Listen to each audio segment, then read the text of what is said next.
Chapter 1 of the book discusses the root cause of suffering, emphasizing that it is related to psychological and emotional suffering. The author distinguishes between pain and suffering, highlighting that while pain is inevitable in life due to external events, suffering is optional and depends on how one reacts to those events. The analogy of two arrows is used to illustrate this concept, with the first arrow representing the external event, and the second arrow symbolizing the emotional reaction, which is the source of suffering. The chapter chronicles the author's personal journey to find a solution to suffering, which led them to explore various self-improvement methods, therapies, and teachings. Despite trying numerous approaches, the author remained trapped in feelings of anxiety, fear, and unfulfillment. It wasn't until they encountered a mentor who taught them about the workings of the mind and the creation of the human experience that they found a way to alleviate their suffering. This discovery provided the author with a glimmer of hope and direction in their quest to understand and overcome suffering. Chapter 2 delves into the root cause of all suffering, emphasizing that humans live in a world of thought rather than reality. The chapter uses various examples to illustrate how individuals perceive and interpret the world differently based on their thoughts. It highlights that the meaning or thinking we attach to events determines our emotional responses, emphasizing that our feelings come from our own thinking. The chapter underscores that external events do not directly cause our emotions, but rather our interpretation of those events does. It explains that two people can have vastly different experiences of the same event, based on how they think about it. The text presents a thought experiment regarding hating one's job and demonstrates how our experience changes when we let go of negative thoughts. The chapter concludes by asserting that the root cause of suffering is our own thinking, and that our perception of reality is shaped by our thoughts. It stresses the idea that by understanding this, we can change our feelings by changing our thinking and experience a transformation in our lives. The story of the young monk and the empty boat is presented as an illustration of this concept. It shows how the monk's anger was not caused by external factors, but by his reaction to them. This story emphasizes the idea that people and situations are like empty boats, and our reactions to them are what truly cause our anger and suffering. The chapter concludes with the monk's realization that he had found what was truly making him angry and overcame it. Chapter 3 discusses the evolutionary purpose of human thinking and the role of the mind in our lives. It explains that human beings have developed the ability to think, analyze, and rationalize as a survival mechanism. The mind's primary function is to alert us to potential threats in our environment and to ensure our safety. The chapter emphasizes that the mind's focus is solely on survival and is not concerned with our fulfillment or happiness. It further explains that the mind not only evaluates immediate surroundings for threats but also draws from past experiences to create hypothetical scenarios that might pose future dangers based on our memories. The text highlights that there is nothing inherently wrong with the mind's function. It is simply doing what it was designed to do. However, it suggests that conflicts and frustrations arise when people misunderstand the mind's primary purpose. It differentiates between the mind's duty for survival and the consciousness's role in helping individuals find fulfillment and joy. The chapter suggests that we no longer live in an environment where constant vigilance for survival is necessary, and continuing to rely solely on our minds can lead to negative emotions like anxiety, fear, frustration, and anger. To achieve freedom, happiness, peace, and love, the chapter encourages readers to go beyond the mind and tune into something greater that will not only help them survive but also thrive in life. Chapter 4 explores the distinction between thoughts and thinking and their impact on our emotions and well-being. It begins by explaining that thoughts are the mental raw materials that create our experiences and are not something we actively do, they happen effortlessly. Thoughts are not inherently good or bad, they are neutral. On the other hand, thinking is the act of engaging with our thoughts, and it requires effort and energy. The chapter highlights that thinking is the root cause of psychological suffering, as it leads to the judgment and criticism of thoughts, resulting in negative emotions and turmoil. The chapter provides a thought experiment where readers are asked about their dream income, emphasizing that the initial thought that pops into their minds is neutral and often feels positive. However, it's when individuals start thinking about that thought, analyzing and judging it, that they experience negative emotions and self-doubt. The chapter makes a clear distinction between thoughts and thinking, suggesting that thoughts create and are inherently positive and expansive, while thinking destroys by introducing limitations, judgments, and negative emotions. The text encourages readers to rely on their feelings as an internal radar, indicating whether they are in a state of thought or thinking. It concludes by highlighting that our natural state is built for success, and understanding this distinction can lead to more positive experiences and less suffering. Chapter 5 delves into the relationship between thoughts, thinking, and our emotions, particularly focusing on positive emotions like joy and love. The chapter challenges the notion that positive emotions require positive thinking and provides a thought experiment to illustrate its point. The central idea is that positive emotions don't necessarily stem from positive thinking. Instead, they are our natural state of being. The text emphasizes that when individuals felt their most joy and love, they often had no thoughts or positive thoughts after experiencing those emotions. This observation leads to the conclusion that thinking is not required to feel positive emotions. The chapter argues that our natural state is one of joy, love, and peace, and thinking can take us away from these natural states. It points out that the more we think, the more likely we are to experience negative emotions like stress and anxiety, as the intensity of these emotions is directly proportional to the amount of thinking we engage in. The text uses an analogy of a thought-o-meter to illustrate that it's not the content of our thoughts but the act of thinking itself that leads to stress and negative emotions. In summary, the chapter asserts that we don't need to consciously think positive to experience positive emotions. Our natural state is to feel these emotions, and it's the act of thinking that can disrupt this natural state, leading to suffering and negative emotions. Chapter 6 introduces the three fundamental principles that shape the human experience: universal mind, universal consciousness, and universal thought.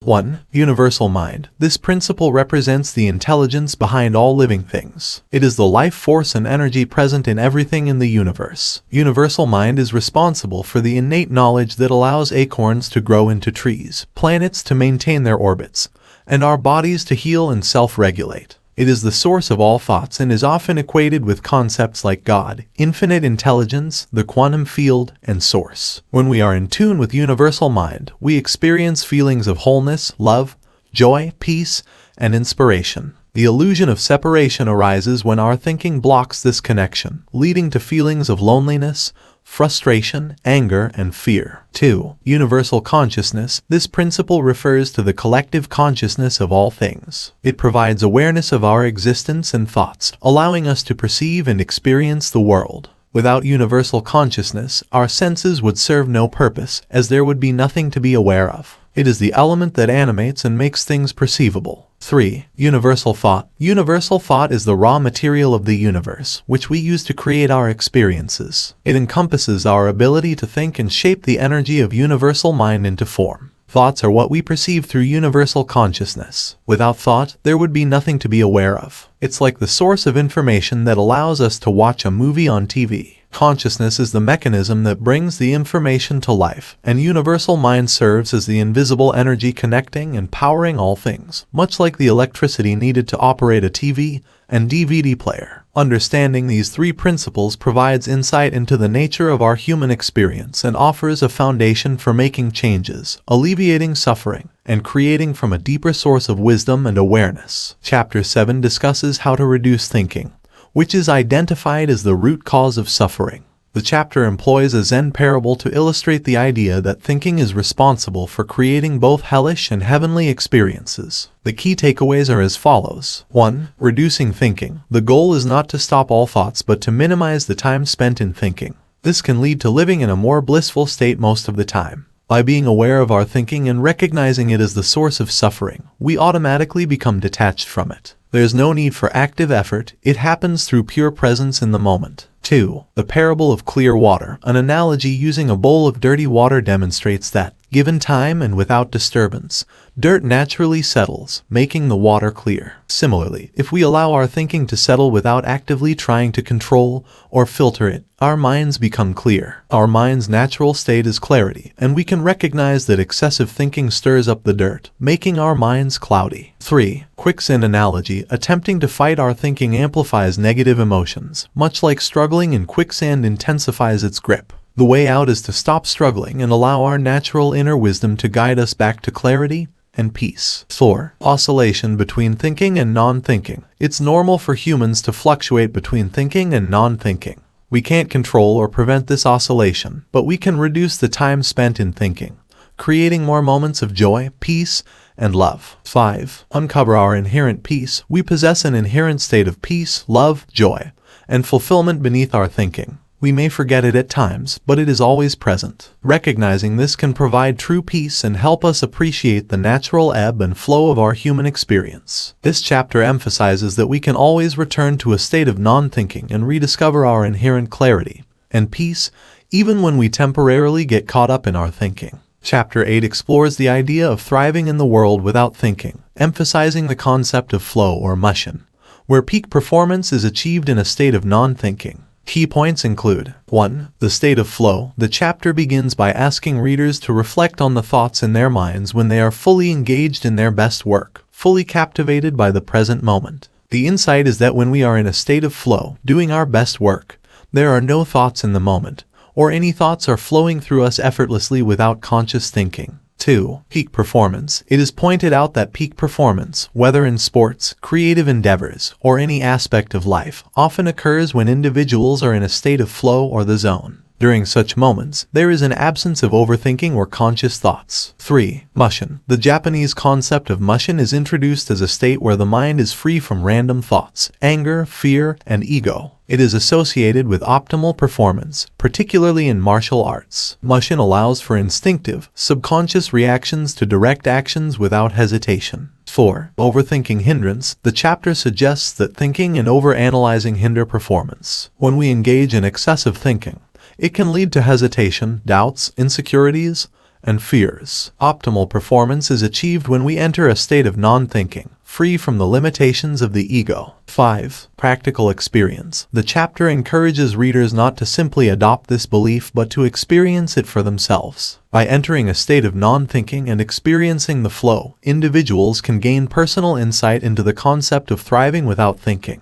The chapter promotes the idea that our most remarkable achievements occur when we embrace a state of non-thinking, allowing us to tap into our full potential and create incredible outcomes. It encourages readers to experiment with this concept to make it their own. In Chapter 9, the author explores the idea of what happens to our goals, dreams, and ambitions when we stop thinking and how to differentiate between goals created out of inspiration and desperation. Key points include 1. Recognition of thinking as the root cause of suffering. The chapter begins with the author's realization that thinking is the root cause of suffering, and the subsequent fear and anxiety about what will happen to their goals and dreams if they stop thinking. 2. Goals created from inspiration and desperation. The author distinguishes between goals created from inspiration and desperation. Goals created out of desperation often stem from a sense of scarcity, fear, and urgency. They feel heavy and burdening, leading to self-doubt and imposter syndrome. Such goals are usually seen as means to an end, driven by external factors. 3. Goals created from inspiration. Goals created from inspiration are characterized by feeling light, energizing, uplifting, and expansive. They are driven by a deep sense of calling rather than obligation. The inspiration comes from within, and there is no external reason or means involved. Goals born out of inspiration result in feelings of abundance, joy, and fulfillment. 4. Awareness of inspiration. The author encourages readers to be aware of the distinction between goals created from inspiration and desperation. By recognizing the source of their goals, individuals can experience bliss in their pursuit of meaningful objectives. 5. Letting divine inspiration flow. The chapter suggests that individuals naturally have thoughts of inspiration and dreams. Just like children, they have wild imaginations and dreams. However, these thoughts are often blocked when people begin to think about them, leading to self-doubt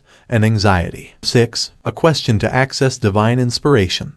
The author provides a question to help individuals access their inner wisdom and divine inspiration. If I had infinite money, already traveled the world, had no fear, and didn't receive any recognition for what I do, what would I do or what would I create? This question is designed to reduce thinking and focus on genuine desires and inspirations. 7. Unlocking possibilities. By asking this question and allowing answers to arise without manual thinking, individuals can tap into their inner wisdom, leading to genuine goals and dreams. The chapter emphasizes that to a mind without the limits of thinking, anything is possible. In summary, Chapter 9 guides readers to create goals and dreams out of inspiration rather than desperation, emphasizing the importance of recognizing the source of their ambitions and accessing their inner wisdom for a more fulfilling life. Chapter 10 discusses the concepts of unconditional love and unconditional creation. Here's a summary of the key points. 1. Unconditional love. The author learned about unconditional love through their girlfriend, McKenna. They used to question why they loved each other and why McKenna couldn't list specific reasons for her love. Eventually, the author realized that unconditional love doesn't rely on reasons or conditions. McKenna's love was not based on the author's actions, mood, or what they could do for her. It was an outpouring of abundant, unconditional love from within her. The author, too, decided to make their love for McKenna unconditional, not placing reasons or conditions on it. This unconditional love comes from within, connecting everyone to a source of pure, unconditional love. 2. Unconditional creation. Unconditional creation is the purest form of creativity. It occurs when something is created without specific conditions, motives, or expectations. Most people create conditionally,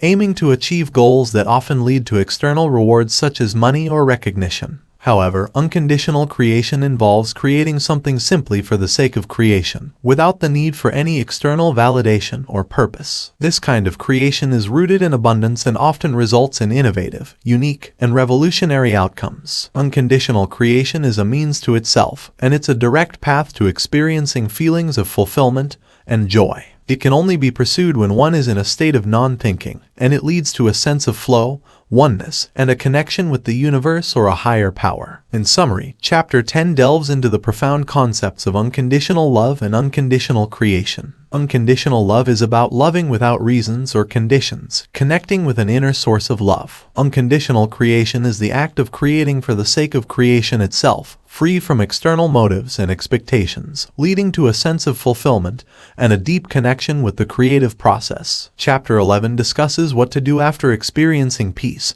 joy, love, and fulfillment in the present, which is achieved by practicing non-thinking. Here's a summary of the key points. 1. Finding peace through non-thinking. The chapter emphasizes that practicing non-thinking can lead to experiencing true peace in the present. Negative feelings primarily stem from our thinking, and by becoming aware of this fact, we can settle our thoughts and find peace. 2. Post-peace uncertainty. After experiencing peace, individuals may feel uncertain, anxious, or doubtful about their drive and motivation to engage with the world. This is a normal part of the awakening process. 3. Ego's resistance. The peace experienced often signifies the death of the personal ego. As a natural reaction, the ego will try to regain control over one's life, leading to feelings of doubt, worry, and anxiety. However, it's crucial to remember that negative emotions are caused by thinking, and you can quickly dismantle your ego by recognizing this. 4. Energy redistribution. Thinking consumes a significant amount of energy. When you stop thinking, the energy once used for thought becomes freed up. People may inadvertently return to overthinking if they don't direct this energy elsewhere. The solution is to channel this newfound energy into goals of inspiration, thereby preventing it from fueling overthinking. 5. Activation ritual. Having a morning routine or activation ritual can help you start your day in a state of non-thinking and flow. This routine sets a positive momentum for the day, aiding in staying in a state of non-thinking. 6. Channeling freed up energy. With the energy previously tied to thinking now available, you can channel it into creating new goals inspired by genuine passion. These goals will help propel you into a new life filled with peace, joy, and love. In summary, Chapter 11 provides guidance on what to do after finding peace through non-thinking. It highlights the importance of recognizing the ego's resistance, redistributing freed up energy into inspired goals, and establishing a positive morning routine to maintain the state of non-thinking. Chapter 13 delves into how to make decisions without relying on excessive thinking and emphasizes the importance of intuition and inner wisdom. Here's a summary of the key points. 1. Relieving the pressure of right and wrong. The chapter continues the idea that there are no inherently right or wrong decisions. Acknowledging this can reduce the pressure to make the perfect choice. 2. The role of intuition. When making decisions, it's suggested to rely on intuition, gut feelings, or inner wisdom. Many people already have a deep understanding of what to do in a specific situation but tend to seek external confirmation, leading to confusion and negative emotions. 3. Individual guidance. While mentors and coaches can offer guidance, the best advice they can provide is often to listen to your inner wisdom. No one else can determine what's right for you, and looking within yourself for answers is essential. 4. Inner GPS. Intuition is described as an inner GPS guiding you in real time, similar to how a GPS directs you to your destination, even when unexpected obstacles arise on your journey. 5. Avoiding external validation. Society may not validate your intuition until it becomes mainstream. Seeking external confirmation can lead to backlash and conflicting opinions. Instead, follow your intuition and trust in your inner wisdom, the universe, or God. 6. Overcoming fear and self-doubt. Many people already know what to do but may be held back by fear and self-doubt. Realizing that you have the knowledge and releasing mental barriers is the first step toward accessing your inner wisdom. 7. Accessing an abundance of knowledge. Recognize that you have the ability to access a vast array of thoughts and ideas for any situation. The only thing limiting this access is your own thinking. 8. Unblocking your potential. Henry Ford's quote, "Whether you think that you can or can't, you're right," underscores the idea that your thinking can either block or unleash your potential. When you let go of self-imposed limitations, your mind returns to a state of abundance and unlimited possibilities. 9. Trust in your intuition. Ultimately, the chapter encourages trusting in your intuition and inner wisdom, knowing that these resources are always available to you when needed, as long as you have faith in their guidance. In summary, Chapter 13 highlights the value of intuitive decision-making, trusting your inner wisdom, and overcoming self-doubt and fear to unlock your full potential. It emphasizes that you already have the knowledge within you and the ability to access it by releasing mental barriers. Chapter 14 discusses how to follow your intuition, emphasizing the importance of being in a state of non-thinking. Here's a summary of the key points. 1. Non-thinking and connection with the divine. The chapter highlights the idea that non-thinking, or being in a state of flow, creates a direct connection to infinite intelligence, which is synonymous with a connection to God, the universe, or divine wisdom. 2. The present moment in truth. The only time we can truly be in a state of non-thinking is in the present moment. Reality can only be observed in the present, making it the place where the truth can be found. 3. Following your intuition. Following your intuition means trusting yourself and having faith in your inner wisdom. It's a state of non-thinking in which you always know what to do, guided by infinite intelligence. 4. Practical application. The chapter explores how to make the concept of following your intuition practical. It describes what it looks like and how to achieve it in everyday life. 5. Miracles and abundance. Being in the zone of non-thinking leads to miraculous experiences, including favorable business deals, fortuitous encounters, and a sense of life's magic. It results in an abundance of love, joy, peace, and gratitude. 6. Relinquishing the need for control. While we can't control everything in life, we can control whether we engage in thinking. Choosing to release the need for control and accepting the flow of life brings freedom from suffering, pain,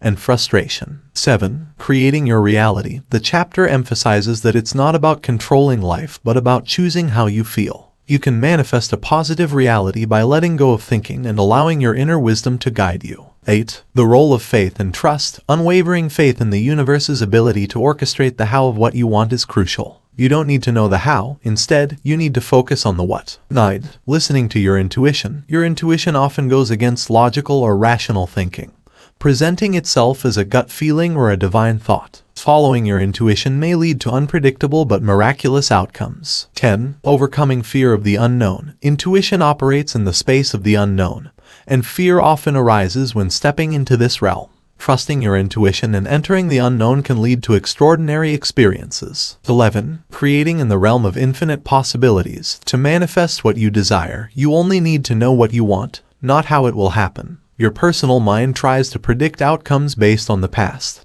but by stepping into non-thinking, you can enter the realm of infinite possibilities. 12. Fear and non-thinking. The chapter explains that fear is only present when your thinking is centered around fear. Recognizing that it's your thinking causing these feelings can help you move from fear to peace, joy, and love. In summary, Chapter 14 encourages embracing non-thinking, listening to your intuition, and trusting in the unknown. When you follow your inner wisdom, you can experience miracles and create a reality filled with abundance and joy. Chapter 15 is about creating space for miracles and emphasizes the importance of emptying your mind. It tells the story of a Zen master and a scholar to illustrate the concept of an empty cup. Here's a summary of the key points. 1. The story of the Zen master and the scholar. The chapter begins with a story about a scholar who visits a wise Zen master. The scholar is full of his own opinions and knowledge, which prevents him from truly learning. The master teaches him the importance of having an empty cup to receive new wisdom. 2. Space and creation. The chapter explores the idea that everything, including creation, begins with nothing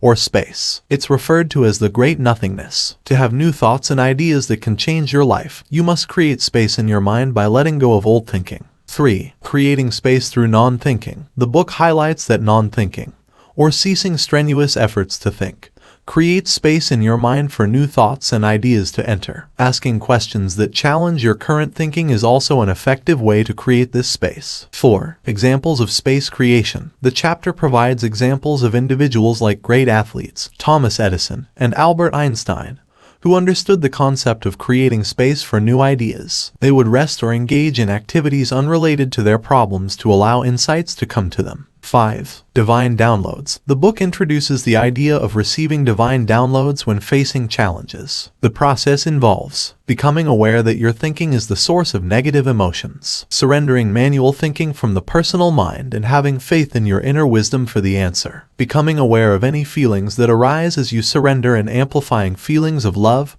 peace, and joy. 6. Simplicity and the root of suffering. The chapter emphasizes that the truth is often simple, though not always easy to apply. The key is to remember that thinking is the root cause of suffering and to return to a state of non-thinking when caught in unhelpful thoughts. In summary, Chapter 15 encourages creating space in your mind by emptying it of old thinking. This emptiness allows for new insights and divine downloads that can lead to miraculous solutions and a different life experience. Chapter 16 discusses potential obstacles that may arise as you transition into a state of non-thinking. It provides insights into common challenges and encourages the reader to overcome them. Here's a summary of the key points. 1. Unfamiliarity with peace and serenity. When you start living in non-thinking, you'll experience a newfound sense of peace and serenity, and many of your worries and problems will diminish. However, this unfamiliar state can be uncomfortable because humans tend to resist what is unfamiliar due to the inherent uncertainty it represents. 2. Resistance to happiness and peace. Some individuals may mistakenly believe that they are becoming less productive or losing their edge because they feel too happy and peaceful. This resistance is a result of the brain's attempt to reintroduce thinking to create a sense of safety. In reality, humans are most productive when they are happy and in a state of non-thinking. 3. Importance of faith. The chapter emphasizes the importance of having faith in the unknown.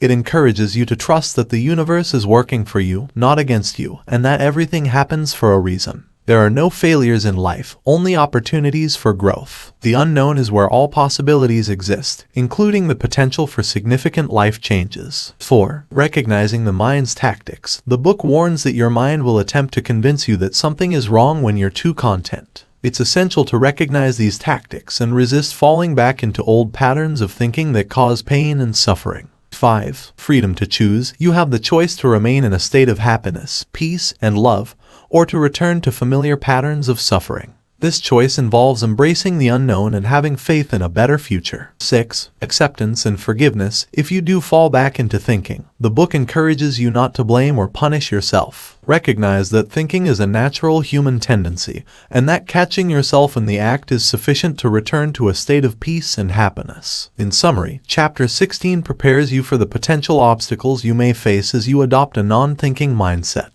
It emphasizes the importance of faith, understanding the mind's tactics, and the freedom to choose happiness and peace over familiar suffering. Acceptance and forgiveness play a crucial role in making the transition back to a state of non-thinking. Chapter 17 serves as a conclusion to the book and offers final insights. Here's a summary of the key points. 1. The beginning of a new life. The chapter begins by emphasizing that the end of the book is just the beginning of a new life for the reader. It reminds you that you are only one thought away from peace, love, and joy, which stem from a state of non-thinking. 2. Transformative insights. The book acknowledges that if you started reading with an open and willing mind, you've likely received numerous insights that have already changed the way you perceive life. Once you see something new from an insight, you cannot unsee it, and your consciousness expands permanently. 3. The simplicity of truth. The chapter encourages simplicity and emphasizes that the truth is simple. It cautions against complex and intricate explanations, as they often lead away from the truth. The truth is something you know and feel deep in your soul, and you should listen to the inner wisdom within you. 4. Inner fulfillment. The world and people around you may suggest that you are lacking or missing something, but the chapter reminds you that everything you could ever want or need is already inside you. You are the source of love, joy, peace, and fulfillment. It's essential to let go of thinking that distracts you from this truth. 5. Radiating love and joy. Living in a state of pure peace and non-thinking will cause you to radiate love and joy. Others will notice the change in you and may ask about it, giving you the opportunity to share the message. 6. Divine intercessions. The author reflects on the incredible blessings and divine intercessions that brought you to read this book and share the journey. It's a humbling experience to be connected in this way. 7. Request for a review. The chapter closes with a request for readers to leave a review about the book on Amazon if they found it helpful or insightful. Sharing your thoughts can help spread the message to others seeking similar answers. 8. Contact information. The author provides an email address for those interested in connecting further. He expresses a genuine interest in hearing from readers and invites them to share their stories. 9. Additional help. The chapter mentions that if readers are inspired to get additional help with applying the principles discussed in the book,